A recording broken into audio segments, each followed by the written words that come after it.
Olá. Nossa mesa hoje está completamente coberta com uma pilha de fontes que faz o estúdio parecer, sabe, o quadro de conspirações de um detetive? Uhum, daquelas com linhas de barbante vermelho ligando tudo. Exatamente isso, um detetive tentando desvendar um mistério absurdo.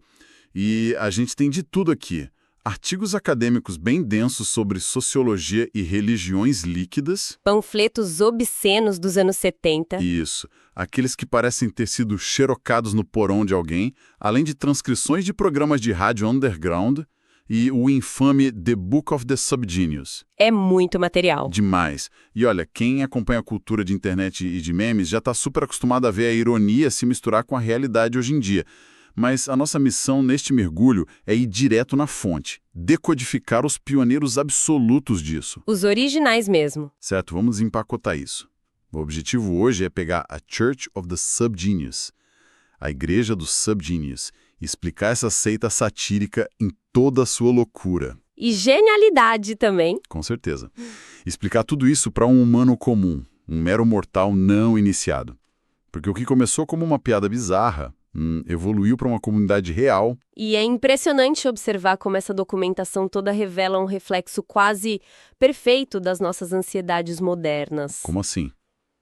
Quando a gente olha para a Igreja dos Subgenius, não estamos analisando só uma paródia elaborada. Estamos diante de uma lente muito afiada.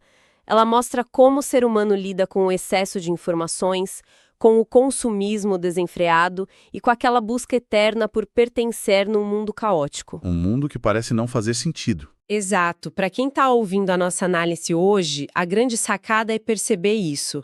Ao abraçar o absurdo total, esse movimento ofereceu um alívio psicológico real para pessoas que simplesmente não se encaixavam em lugar nenhum. Bom, para a gente começar a desenrolar essa história, precisamos voltar no tempo. Dallas, Texas, ano de 1979. O início de tudo. Sim, olhando para esses primeiros panfletos aqui na mesa, a estética é maravilhosamente caótica.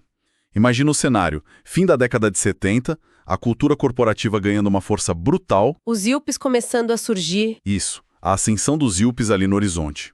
É nesse contexto que dois amigos, usando pseudônimos, decidem agir. O reverendo Ivan Stang e o Dr. Philo Drummond criam o Subgenius Pamphlet No. 1, o panfleto número 1. E o conteúdo é hilário. Demais. Eles zombavam diretamente daqueles folhetinhos religiosos cristãos tradicionais. Aqueles que prometiam a salvação nas ruas. Esses mesmos. E também zombavam da espiritualidade comercial da nova era. Eles deixavam essas fotocópias de aparência barata em lavanderias. Em cabines telefônicas também. Exato. Cabines telefônicas, caixas de correio, com letras garrafais proclamando que o mundo ia acabar e alertando sobre forças secretas. E bem no meio dessa poluição visual toda, daquele caos de texto, está a figura central do movimento. O antiprofeta, o famoso J.R. Bob Dobbs. O próprio. E Bob, vale ressaltar, não é uma pessoa real. O que é fascinante aqui é a genialidade sociológica dessa escolha visual. A imagem não é de um guru místico, é uma imagem de clip art dos anos 50, voltada para catálogos de vendas. Ele é literalmente o arquétipo do homem branco americano daquela época. Uhum. Ele tem aquele cabelo perfeitamente engomado, um sorriso impecável de vendedor, sabe? Aquele sorriso de quem está tentando empurrar um aspirador de pó ou um carro usado. E um cachimbo eternamente pendurado na boca. Ele exala aquela energia conformista. Total. Só que a mitologia que o Stang e o Drummond criaram subverte isso. A história diz que, em 1953, o Bob estava lá construindo a sua própria televisão amadora. Como qualquer pessoa normal faria. Claro. E, de repente, ele tem uma revelação divina. Mas não de um deus tradicional. Uma revelação através de uma entidade chamada JHVH1, ou Jeová 1. É um contraste brilhante. Historicamente, profetas são figuras que abdicam dos bens materiais. Eles vão meditar em montanhas. O profeta dos subgênios é um homem de negócios sorridente, o vendedor supremo. Ele quer te vender algo. Sim, Bob satiriza perfeitamente a mentalidade a ganância boa que dominaria os anos 80. Ele é um espelho zombeteiro da própria cultura de vendas. E eles nem escondem isso, né? De jeito nenhum. Eles alfinetam as televangelistas da época. O grande slogan da igreja é salvação eterna ou o triplo do seu dinheiro de volta. É genial. Eles oferecem o reembolso da salvação, adotam a linguagem do comércio mais manipulador justamente para ridicularizar esse comércio. Agora, o que me deixou muito intrigado lendo o The Book of the Subgenius, o livro oficial deles, é o produto central dessa teologia toda. O tão cobiçado Slacks. Isso, a busca pelo Slack. As fontes explicam que é a força motriz de toda a doutrina. E Slack é uma palavra quase indefinível ali dentro. É algo como o Tao nas filosofias orientais. Uma energia fundamental. Sim. Mas na prática do movimento, Slack significa basicamente alcançar os seus objetivos sem fazer absolutamente nenhum esforço. É o sonho de muita gente. Com certeza. É a ideia de ter liberdade, de ter algo em troca de nada. É a fuga definitiva do trabalho duro. A antítese da rotina de bater ponto das 9 às 17. O primeiro mandamento deles deixa isso claríssimo. Sim, é literalmente, arrependa-se, saia do seu emprego, relaxe. Ou, no original, slack off. E precisamos colocar isso no contexto da sociedade moderna. Nós vivemos numa cultura que glorifica a exaustão.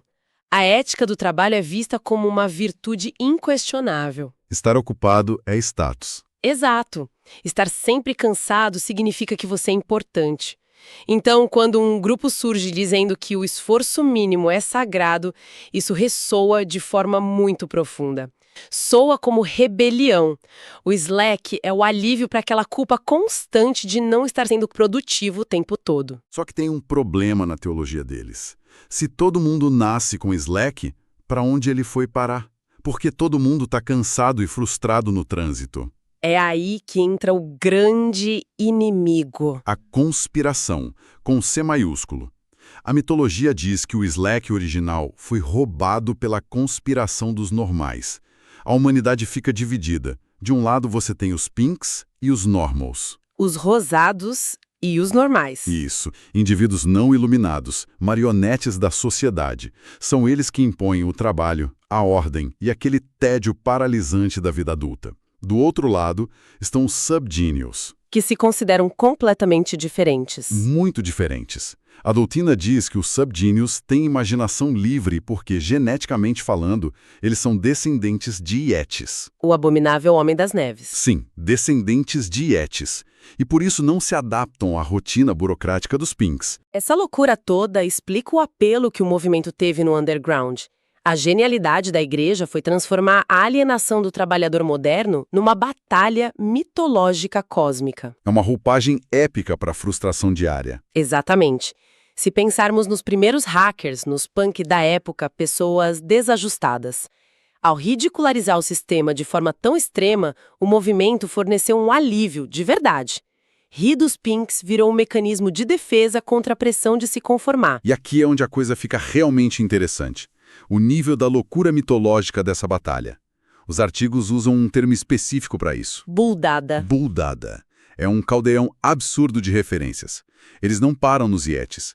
Eles misturam os homens do planeta X, que chamou de xistes. Alienígenas. Sim, alienígenas. E misturam isso com a deusa Eris, a deusa do caos, do discordianismo, junto com deuses ancestrais com tentáculos e monstros diversos. Torna-se um universo ficcional insano. Um remix cultural. Um remix caótico. E toda essa bagunça aponta diretamente para a grande profecia do movimento. O dia X, o famoso X-Day. Toda religião precisa de um apocalipse, afinal. E eles tinham data e hora marcadas. A igreja profetizou que no dia 5 de julho de 1998, pontualmente às 7 horas da manhã, o dia X aconteceria. Os alienígenas finalmente chegariam. Isso. Os existas chegariam na Terra para destruir completamente todos os normals e pinks. E os subgenius seriam resgatados em naves espaciais de prazer. Naves de prazer? É. Eles chamam esse evento de A Ruptura, uma paródia escancarada do arrebatamento cristão. Só que tinha uma condição. Para garantir o assento na nave, o subgenius precisava ser um membro ordenado. o que significava ter pago a taxa de $35. Sem o recibo, você ficava na terra. Exatamente, sem recibo, sem salvação nas estrelas. E a história de como esse dia se desenrolou é simplesmente fenomenal. O que aconteceu quando 1998 chegou? Cerca de 400 membros realmente se reuniram num acampamento. O local foi em Sherman, no estado de Nova York. Uma multidão esperando o fim do mundo. Uma multidão de desajustados. O clima era de festival, sabe? Pessoas de fantasia, bandas tocando, todos esperando das 7 da manhã para os discos voadores aparecerem. O relógio bate 7 horas. E nada. Nada? O céu continua vazio. É nesse momento que o líder, o Ivan Steng, faz a sua performance. Ele sobe no palco parecendo completamente arrasado.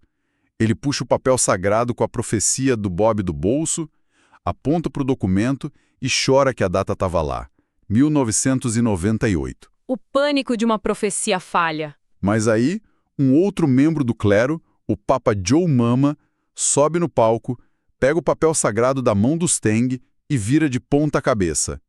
Ele grita no microfone que o Steng tinha lido o papel errado o tempo todo. A data correta não era 1998. Era o ano 8661. Inverteram o papel, isso é fantástico! E a multidão foi à loucura celebrando. Essa história toda é uma sátira brilhante de cultos apocalípticos reais. Grupos como Heaven's Gate. Quando a profecia falha, a dissonância cognitiva toma conta. Os líderes reais precisam reajustar suas crenças e inventar desculpas complexas para o fim do mundo não ter chegado. Eles nunca admitem o erro de verdade. Nunca. Mas a Igreja dos Subgenius não tentou esconder a falha. Eles a celebraram, transformaram o fracasso no ápice da piada. E até hoje eles continuam se reunindo todo dia 5 de julho. Para comemorar o fato de que os alienígenas não vieram. Exatamente. Transformaram um festival de fim de mundo numa festa contínua de contracultura. E essa atitude de festa reflete muito a forma como eles praticam a religião no dia a dia. Ao invés de cerimônias solenes em templos silenciosos, as fontes descrevem encontros chamados devivals. Um trocadilho com os revivals cristãos. Isso, aqueles cultos de avivamento.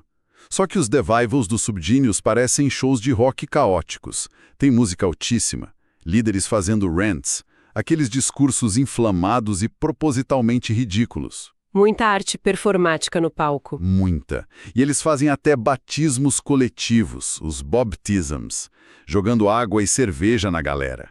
É pura catarse. Não é à toa que o movimento atraiu tantos artistas e se infiltrou na cultura pop. Foi uma influência cultural massiva nos anos 80 e 90. Figuras de peso entraram na brincadeira. David Byrne, da banda Talking Heads, Mark Mothersbaugh, do Devo, o ator Paul Rubens. Nomes fortíssimos do underground e da cultura alternativa abraçando o rosto do Bob. Sim. E se conectarmos isso ao panorama geral das ciências sociais, fica muito claro o que estava acontecendo. Acadêmicos classificam a Igreja dos Subgenius como uma religião líquida. Religião líquida. Explica mais sobre esse termo. Diferente das religiões sólidas tradicionais, que têm dogmas rígidos e hierarquias que não podem ser questionadas, uma religião líquida flui. Ela se adapta. Qualquer pessoa nos Subgenius pode se tornar um ministro ordenado pagando a tal taxa. E eles te mandam uma carteirinha oficial. E a partir daí, o movimento encoraja você a criar seus próprios cismas. Formar suas próprias subseitas. Exato. Inventar suas próprias regras que contradizem as anteriores. Tem até a regra da erasability, a capacidade de apagar. O que você diz vira dogma e amanhã pode ser ignorado. A doutrina nunca se torna rígida, é a prática do culture jamming. Interferência cultural. Eles usam os próprios tropos e ferramentas da cultura de massa, o comercialismo, a manipulação, o jargão, mas usam contra o próprio sistema para causar um curto-circuito na mente das pessoas. E aí que chegamos no grande paradoxo de toda essa nossa análise de hoje. Qual? A gente passou todo esse tempo falando sobre uma religião declaradamente falsa. Uma piada gigante baseada num deus de clipart fumante. Mas essa religião falsa fornece benefícios incrivelmente reais. É o aspecto mais lindo dessa história toda. Sim, Lendo os relatos, você vê a comunidade se formando, a catarse dos devolvais, o apoio emocional que os membros dão uns aos outros. Eles criaram um espaço seguro de verdade para expressar a frustração contra uma sociedade de consumo opressiva. E isso prova que os benefícios de uma fé, o pertencimento, o propósito, o conforto, eles não dependem da veracidade factual dos seus mitos. A comunidade se sustenta pelos laços que as pessoas formam umas com as outras. Então, o que tudo isso significa para nós hoje? Significa que a Igreja dos Subdíneos é muito mais do que apenas uma piada que foi longe demais. Para o humano comum, aquele que acorda cedo, lida com boletos, atura chefes difíceis e tenta sobreviver às expectativas esmagadoras da sociedade. O dia a dia normal. A rotina exaustiva. Para essa pessoa abraçar um pouco da loucura do Slack, rir do absurdo do sistema e não levar as regras tão a sério, isso pode ser a resposta mais sã possível. É um mecanismo de sobrevivência. Isso levanta uma questão importante para quem acompanhou a gente até aqui. Nós vimos uma religião assumidamente inventada, focada em profecias alienígenas falhas e num vendedor dos anos 50. Prometendo o triplo do seu dinheiro de volta. Pois é, e mesmo com tudo isso, ela consegue fornecer o mesmo senso de propósito e comunidade que as instituições tradicionais oferecem há séculos. Então, onde exatamente traçamos a linha divisória entre a sátira suprema e uma fé verdadeira? É uma linha muito tênue. Fica a reflexão para quem está ouvindo. Até que ponto a irreverência absoluta, o ato de rir de um mundo que se leva a sério demais, pode ser o seu próprio tipo de sagrado? Uma reflexão perfeita para encerrar o nosso mergulho. Procurem o Slack de vocês. Até a próxima.